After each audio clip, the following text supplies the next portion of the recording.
If we were to travel back in time to the end of 2019, the enthusiasm for Orion was, well, reserved. Many enthusiasts were amped up for the new coasters like Iron Gwazi, Jersey Devil, and Pantheon. Well, now that we are over halfway through the year, it's becoming more and more clear that only 3 major coasters, well, 4 if we count West Coast Racers, will open in 2020. With that being said, the excitement for Orion has seemed to increase exponentially. Texas Stingray opened in late winter, early spring of this year, and Candymonium opened a few days prior to Orion. Since going down to Texas isn't quite an option for me right now, I took a trip over to Ohio to check out this new Giga coaster by B&M. With a height of 287 feet, a first drop of 300 feet, and a max speed of 91 miles an hour, Orion is one of the smallest Giga coasters in operation. Well, in today's in-depth review, let's dissect this alleged budget Giga coaster and see if it exceeded expectations or fell short. Presentation. Located in the new Area 72 section of the park, Orion is themed as a top-secret flight craft of some sort. Riders are considered test subjects who are daring enough to take on Orion as you fly into space. I'm probably butchering the storyline because, well, it's very muddled, but honestly, that's okay. The amount of detail that has been placed into this redone section of the park is above par considering Cedar Fair standards. The staging building, which is where you would see the most theming, has enough details and mini Easter eggs to occupy your time before walking up the steps into the station. With its bright blue track and gray supports, Orion really pops on the park's skyline. As the sun starts to set, you could notice a neat LED strip that lights up the catwalk on the lift hill. It's a fun little feature that makes this coaster more intriguing to look at. Orion itself, though being one of the shortest Giga coasters out there, still looks massive. The ride towers over everything, kind of like how Steel Curtain at Kennywood makes every attraction surrounding it look like kiddie rides. Because Kings Island is an amusement park at heart, I wasn't expecting much in the theming department. With that being said, I was pleasantly surprised with the amount of detail the park put into this coaster. Once the grass and trees start growing back into the section of the park, the ride will only look even better.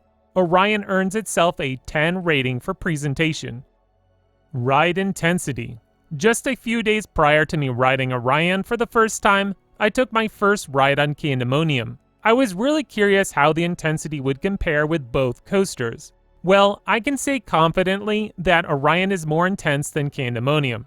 I'll touch on that topic a little more in a later video when I directly compare these two major attractions. Starting off with a 287-foot climb into the sky, Orion's lift hill moves at a decent pace. The higher I went, the faster my heart started to beat. The first drop is an amazing moment of the ride. Regardless if you are seated up front or in the back, this drop will send you out of your seat for a nice sustained moment of airtime. Of course, the back row has the better airtime on this element, but that's only the moment I'll say the back row is better. Up front, you'll go flying into the wave turn. Honestly, I wasn't expecting much and my first time riding was in the back, so the wave turn simply felt like any other heavy banked turn. Well, when I got my ride up front, I experienced some more laterals and weightlessness. Seated on the far right, I felt exposed, like it was just me flying 200 feet in the air. The turnaround also has a nice moment of weightlessness, though it only lasts for a second, and I only noticed it up near the front, but it was a better turnaround element than the typical hammerhead turn. After the turnaround, riders are sent into one of the stronger moments of airtime, the speed hill. If you watch my Candymonium review, I called this type of airtime graceful ejector. It's throwing you out of your seat, but not violently like if you were on an RMC. The second airtime hill gets neutered by the trims, which were noticeable every time I rode, but thankfully you still get some nice floater air. It's not the greatest moment of airtime, but it's still fun. The rising helix is what I would consider the most intense moment of the ride. During both of my rides on Orion, I grayed out during this section. In fact, I grayed out on 2 sections of this coaster, at the bottom of the first drop and during the helix. I can understand why this coaster has the trim brakes. If you were traveling at max speed, this helix would be even more extreme. The coaster then pierces through the bottom of the first drop and flies into the surprise moment of the ride. This banked turn airtime hill was one of my favorite moments of the ride. Seated on the far right, the coaster delivers some actual ejector airtime during this spot. Also, as you fly into the brake run, seated up front, you'll get another pop of air. In my opinion, Orion is the second most intense coaster in the park. I'd say that Banshee outdoes Orion because the coaster really packs in the G's. With that being said, I think Orion earns an 8.5 score. I might be slightly underselling the intensity, but I'm satisfied with that number. Fun factor. If there is one thing B&M always seem to achieve on any of their Hyper Giga coaster models, is the fun factor. Orion is a fun ride from beginning to end. Besides the trim brakes, every other moment had me grinning ear to ear. I was laughing during multiple moments on this ride. Orion is a re-rideable attraction that if the line allowed for, I would ride all day long. Now, Orion is the only Giga coaster that I've been on by B&M, so it's hard for me to compare it to their other designs, but I was expecting Orion to focus more on speed than airtime. What I discovered is Orion is like the all-of-the-above ride. It has a little bit of everything. Intense G's, laterals, airtime, graceful airtime, speed. What's interesting, on almost every hypercoaster, I would tell you that the back row or near the back row is the best place to ride. However, on Giga coasters, I'm starting to believe that the closer to the front is where you want to be. Not only do you get the full experience of the wind blasting in your face, but the majority of the airtime moments are better, and the elements seem to be geared more intense for the front row. Two huge aspects that left enthusiasts disappointed about Orion. Not only is it the shortest Giga in stature, but it's also one of the shortest Giga coasters in track length. With 5,321 feet of track, Orion is less than 100 feet longer than Diamondback, the second tallest coaster in the park.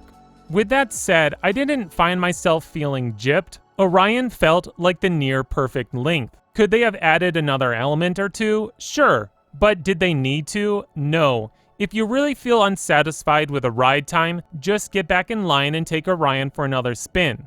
B&M is known for their high-capacity attractions, and Orion is no exception. Fun factor earns a perfect 10 rating. Originality.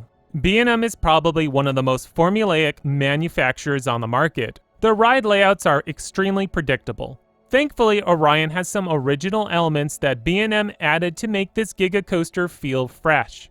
The wave turn, banked airtime hill, and speed hill make this coaster feel different from their other versions.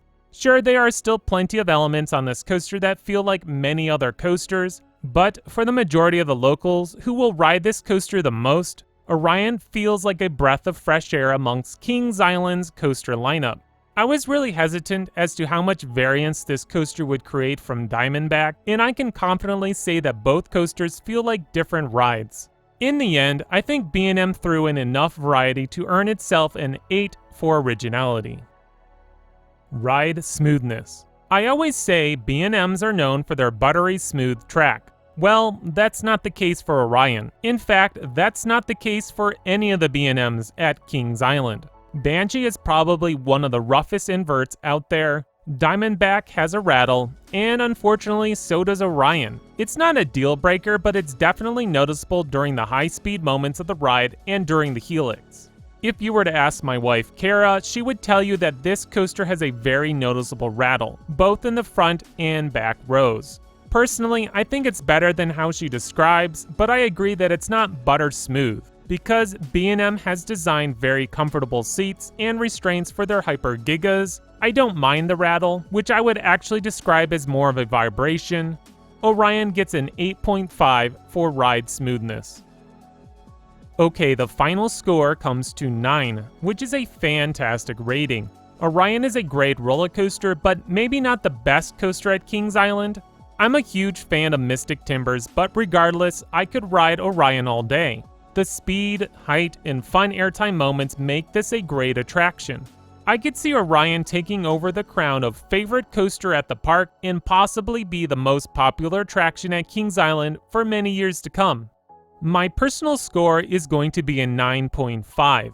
After my first ride, I was a little underwhelmed. I really liked it, but it wasn't as exciting as I hoped. Well, my second ride I rode up near the front, and my opinion of this attraction changed drastically. I understood more what this coaster is all about. I felt some different sensations that you just don't get riding in the back rows. Honestly, it's roller coasters like Orion that I really love, because each row delivers a different experience. It creates a reason to re-ride multiple times.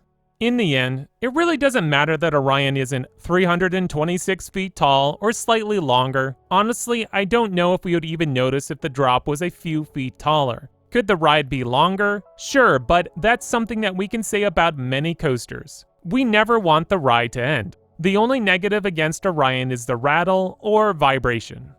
Alright, that was my review of Orion. If you've been on this coaster or rated any other B&M Gigas, let me know all about it in the comments.